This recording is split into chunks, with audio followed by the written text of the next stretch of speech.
Now I'll invite Elisa MORGERA to take the floor.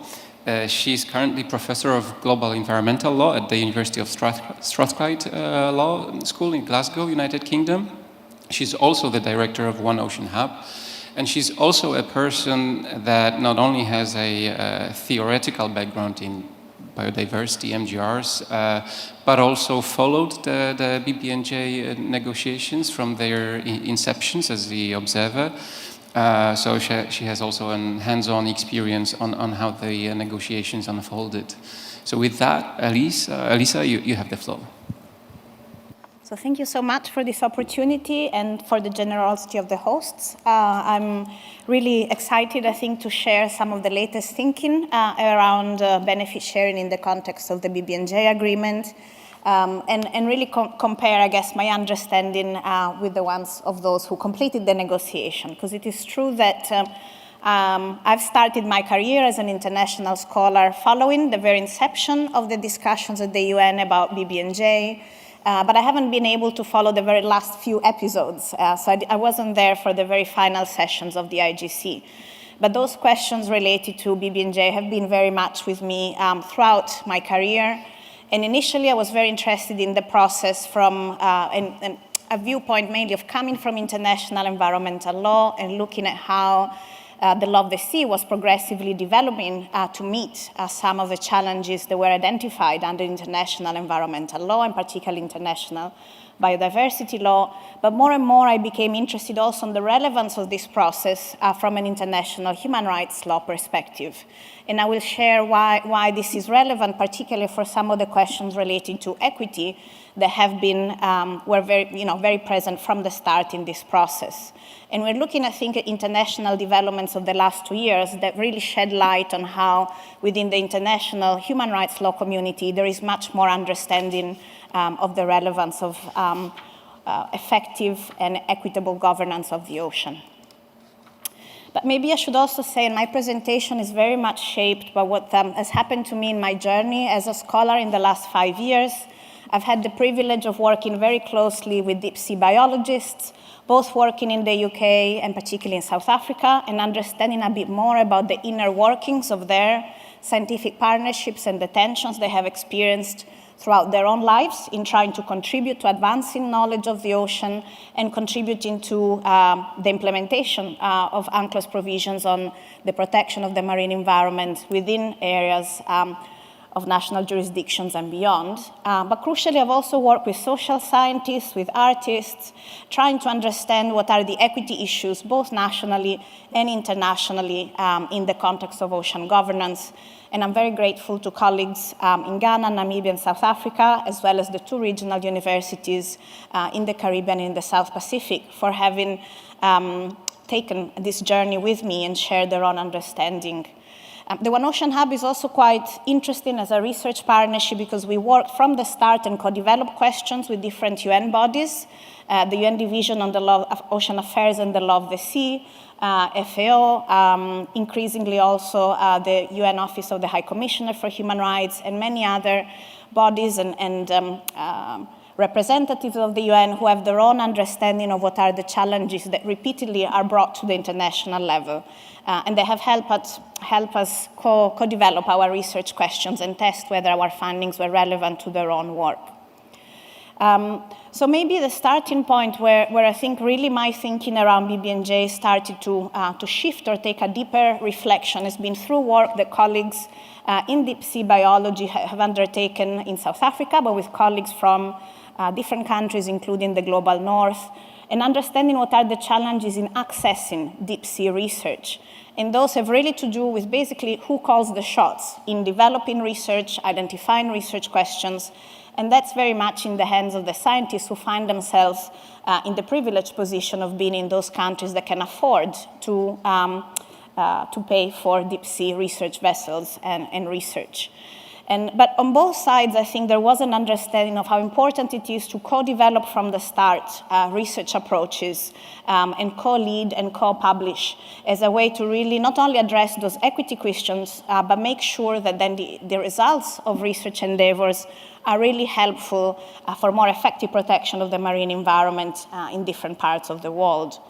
Crucially, we were also asking ourselves, what should we do differently to work in a more equitable way with each other? And thinking about those questions that Janine has also explained around how can we be in a more holistic and relational approach from research to governance, and really thinking about the research process as part or as a way to solve that puzzle of also equity in governance. And I think, again, here, the crucial issue has been, understanding what has gone wrong in the past, asking ourselves and each other what has been the negative lessons learned, and that has been precious learning to understand what else or how differently do we need to work with one another and create the conditions for scientific cooperation that can lead to more equitable and integrated approaches to ocean governance. Within that, I think there's also been a really interesting point around understanding the voices and the knowledge systems that are left usually out of our decision-making processes, be that at the national and the international level. That has a lot to do with how we relate to indigenous and local knowledge. But I think a broader gap in practice, in the practice of ocean management related to cultural heritage, and how that is a whole source of human connections with the ocean that can help us in the path towards more integrated and inclusive ocean governance. And the use of arts has been quite incredible, also from the view of international legal interpretation and imagining of new paths for the development of international law to more effectively address those very tricky issues. So I think we have heard already from all the other distinguished speakers that preceded me what are some of the challenges of the negotiations in the context of BBNJ. You're all familiar with those divisions in the law of the sea, even if I think at the same time, some of the names and even the very concept of areas beyond national jurisdiction might not be the most accurate understanding of what the current rules, even before the BBNJ agreement, really meant in terms of limitations and responsibility of states in different areas of the sea. We know about from the start, I think, of the process, we knew about those big equity gaps in terms of which countries were able to contribute to advancing knowledge about the areas beyond national jurisdiction, and who were therefore better equipped to participate and influence in the development of the law in this area. I'm referring to a work of my colleague, Professor Patrick Franken from Nelson Mandela University in South Africa, for the deeper, for this idea that maybe areas beyond national jurisdiction doesn't quite do justice to all the existing and complex rules on state jurisdiction. But I think the other elements that have been speaking more to my own work have been some of the factual and I think some of the advancements in science in terms of understanding both the concentration of that knowledge and what that means for commercial interest, the difficulties also in understanding parallel advancements in both knowledge and economic interest in the area, and maybe even more importantly, the understanding in science around the ecological connectivity of different areas of the ocean and what it means for particular states whose areas within national jurisdiction are more connected ecologically to areas beyond national jurisdiction, how their interests and the livelihoods and cultures and well-being of their communities were particularly at stake in those negotiations, even if we had taken that perspective of their importance for humankind. But I think it was really interesting to see those elements of fact and science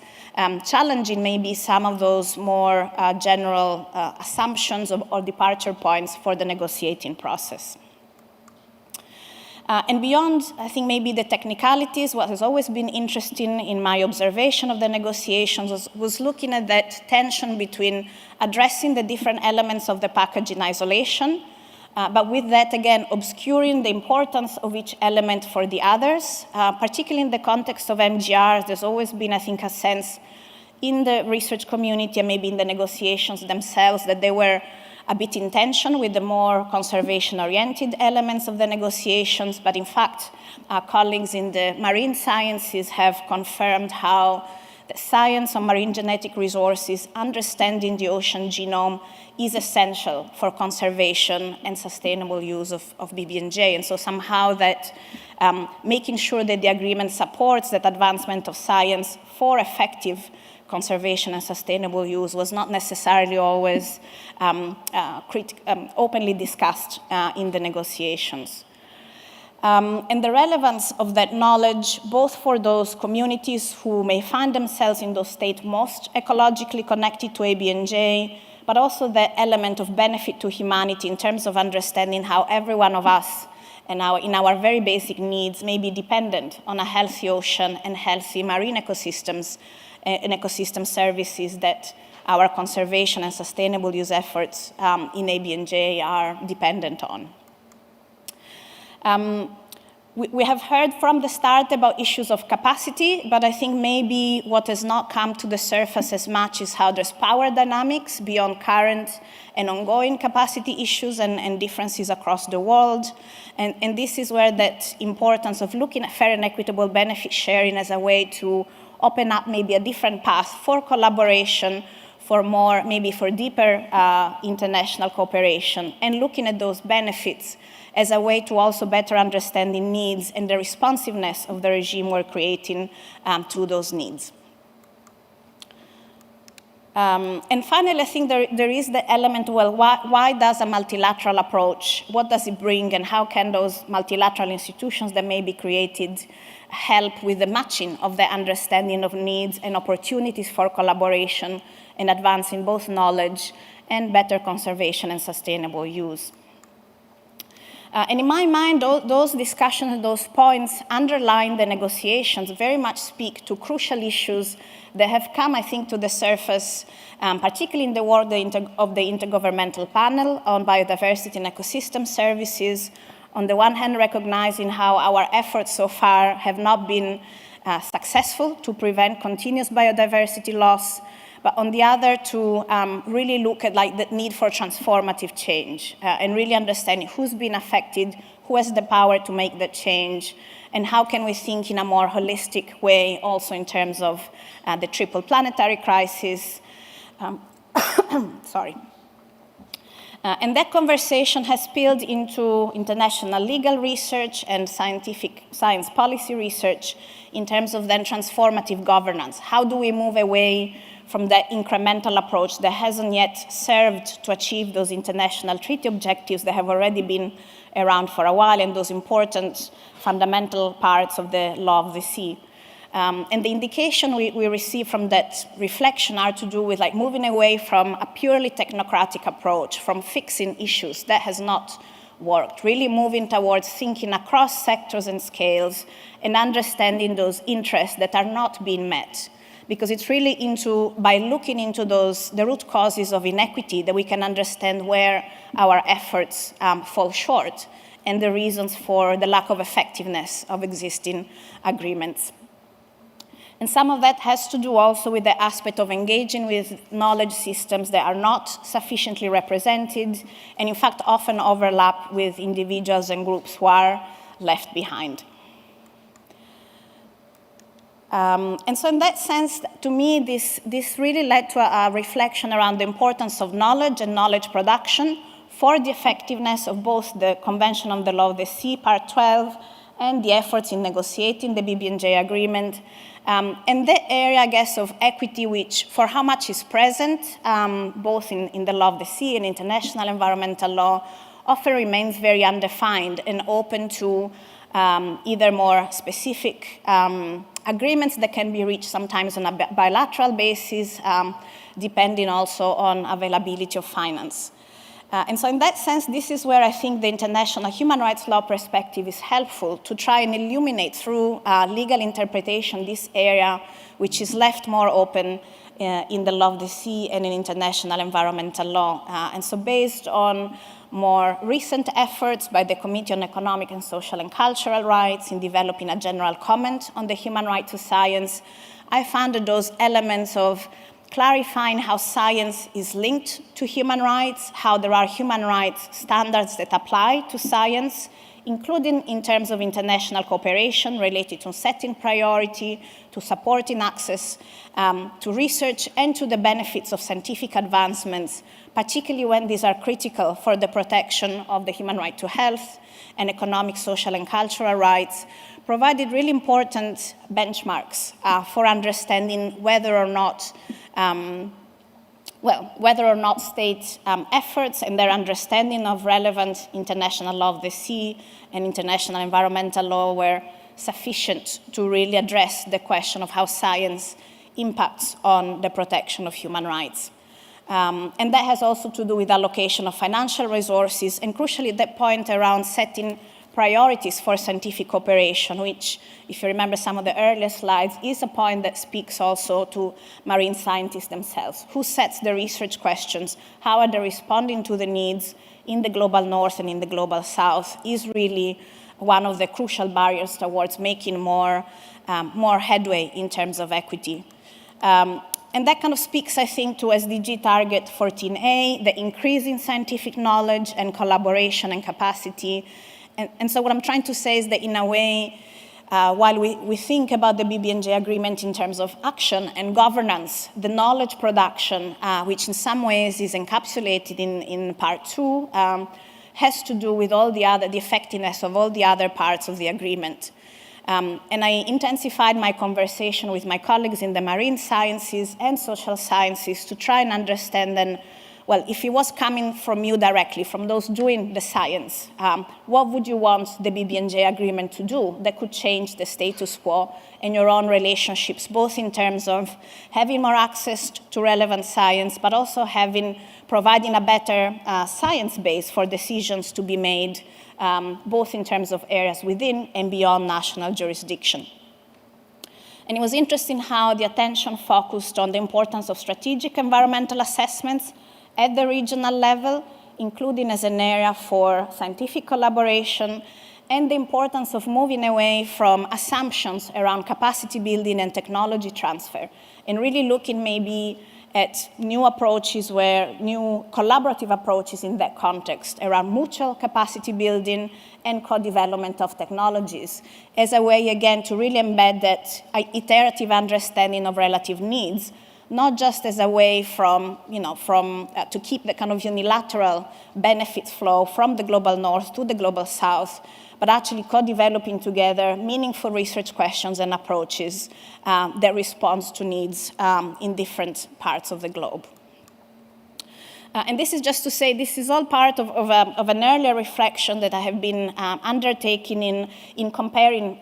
international access and benefit sharing instruments across different areas of international law, and looking at the interactions between interstate benefit sharing and intrastate benefit sharing.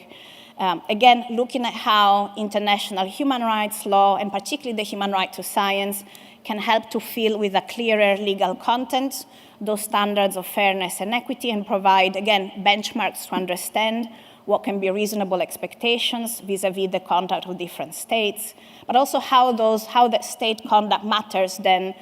in the lives and human well-being of different parts of the population. And really landing on that point that for how much we don't speak of knowledge as such and knowledge co-production, this is really where I think addressing issues related to equity are important for ensuring effectiveness of international law, where other instruments have fallen short both in their aims related to conservation and sustainable use and in addressing equity issues. So this is kind of a long premise to say then where my assessment of the BBNJ agreement comes from. And I do find that there have been quite a few really important and potentially transformative elements that have been included in the agreement. Already the section Article 7 on general principles not only speaks explicitly of equity in relation to fair and equitable benefit sharing, but I would say that every single principle listed there, and I'm sorry, it's not the full article, but each and every principle has certain equity dimensions, which either have already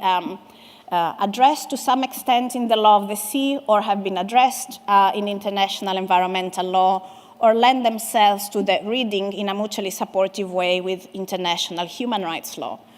And I think the interesting aspect here is understanding those different dimensions of equity help our legal thinking and implementation thinking also in terms of holistic approaches and ensuring that progress in conservation can also lead to progress in sustainable use and in addressing climate change.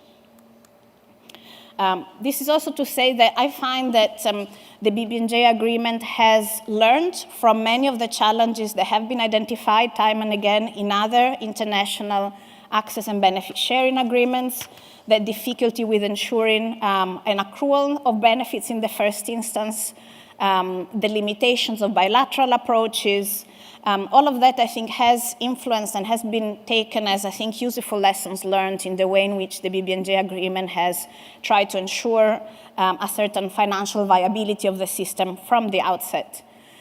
Equally, in terms of distributing benefits, I think while we might expect the benefits would hopefully be shared fairly and equitably, I think many regimes, including the International Seabed Authority, have realized over time that you need more intervention and support and brokering by multilateral institutions. We've seen that also happening in other regimes, and I think the comments we've heard from Janine about the ABS committee under the BBNJ agreement show us that a similar approach in terms of matchmaking and supporting the meeting of needs and benefits has also been taken on board by the BBNJ agreement. I think that one of the things, though, that's really important in that context, how will these provisions work? There are certain elements that I think are novel and provide opportunities for transformative change, of course, depending on how they will be interpreted and implemented. Crucially, in my research across different regimes on fair and equitable benefit sharing, there is a tension between, I think, the predominant approach to interpreting and applying that concept in international law in a logic of exchange. And that often is part of the problem of why those regimes then don't really realize the objectives they're being set up for, in that it kind of de-emphasizes the importance of the underlying global benefits and contributions to multiple international treaty objectives that are dependent on those benefit sharing provisions. And so I think it's really significant that the BBNJ agreement makes specific provision for those ulterior global benefits as objectives of the provisions in Part 2, and particularly that generation of knowledge and scientific understanding as a fundamental contribution to the implementation of the whole agreement. I mean, it is the research on marine genetic resources that will provide the understanding for the other provisions to be ecologically sensible and to make a difference. The emphasis also on benefits to all humankind, I think, is really important. Again, it speaks and reminds to the interpreter and those that will be implementing this about the relevance, the global relevance, the need to devise a system that benefits the whole international community. In terms of then the more specifics of the regime and the importance of how we are looking at both monetary and non-monetary benefit sharing, again, there's a level of detail that we don't find necessarily in other regimes, a variety of approaches that can be decided upon. And the lessons learned, I think, from other regimes is how important it is for those benefits to be codified, not to be seen as this flow that may benefit in all events, those that will be at the receiving end. And again, moving away from those assumptions that transfer of technology may be in itself helpful if we don't have a sufficient understanding of what the needs are and the ways in which that also knowledge can be co-created and applied. I think maybe the point that remains to be discussed is that idea that in developing those norms, we have reflected on current international practice, and while there are some good elements there are also, I think, lessons to be learned. I mean, current international practice is not necessarily very equitable or equitable in all cases, and I think it is important to think about how this regime can interrogate those practices and have a dialogue with those involved in those practices to really understand both what is working, but equally what is not working, and how that can be openly discussed and addressed in the context of this new regime. There's been already some discussions around digital sequence information. Here again, we have that reference to current international practice, and maybe some of the interesting elements that are arising from research, particularly in the social sciences around access and benefit sharing, is that again, we need to question our assumptions. It is true that those, again, few states who are able to manage global database at a significant cost for them are contributing to humanity and to global benefits. But equally, there's power in that being the managers on those databases. There's the possibility to devise the databases so that they work best for some researchers, but not necessarily for others, or again, respond better to certain questions rather than others. And there is quite a significant amount of evidence around how global databases do not equally benefit researchers in the global south. And that comes from who manages and devises the database. So there are some justice issues there that would be helpful to interrogate and have the opportunity to then discuss, particularly in the working of the Access and Benefit Sharing Committee. Equally, it's also important to keep in mind that there's both that question of whether DSI will be regulated differently across different international regimes, and the importance of scientific practice, which does not differentiate DSI from one sector to another. This is just not how that works. And there's more and more interest from at least parts of the scientific community to try and maybe push different regimes to develop a common system for sharing fair and equitable benefits from DSI. And once again, I think it boils down that making those provisions effective will depend on understanding how fair research partnerships can be done in practice and responding to those insights in the context of the implementation of the agreement. And I think that's where the role of the ABS committee and possibly other committees under the BBNJ regime will be crucial. Can they be places where we can foster learning and really have that space to understand what the different experiences are, what different dimensions of equity may be experienced, and have an iterative process of adjusting the regime as may be needed to work towards more equitable and effective approaches to fair and equitable benefit sharing. And this is, again, something that has emerged from the experiences of the other regimes where it has not been possible to find the perfect formula, and readjustments have been needed as part of implementation. And so the lesson here for the BBNJ regime is, well, if you already devise an institutional structure that is geared towards or can support iterative learning, we're already a step ahead, I think, in that process. And interestingly enough, there is language on iteration in other sections of the BBNJ agreement, which I found really very enlightening and innovative. And hopefully the institutional interaction will make possible for that iteration to be relevant, particularly on matters related to fair and equitable benefit sharing. And maybe in concluding, two more ideas on this. It might not be obvious maybe that a friend of fair and equitable benefit sharing may be the part of the BBNJ agreement related to environmental impact assessment and strategic environmental assessment. But at least in the eyes of my colleagues working in deep sea biology, first of all, they thought this is a crucial element, particularly the strategic environmental assessments at the regional level are essential to get to a stage where our knowledge of the ocean is enough for us to really set effective and helpful area-based management measures and other measures to ensure conservation and sustainable use. And that science can only be advanced in their eyes with deep sea research vessels. And that can be an area where we can develop maybe a different practice or a practice of multilateral support to fair partnerships in advancing both this area of the agreement and the area of MGRs, an area where we can develop also a scientific practice and collaboration approaches that very much prioritize also that understanding of the importance of BBNJ for climate change, and where we can look at that integrated implementation of all the different parts of the agreement. So a really interesting provision that the Conference of Parties may mandate those strategic environmental assessment at the regional level. And I think that involvement of the governing organ of the BBNJ agreement, which will also be receiving critical information from the ABS committee around whether or not we're making progress in other bilateral efforts related to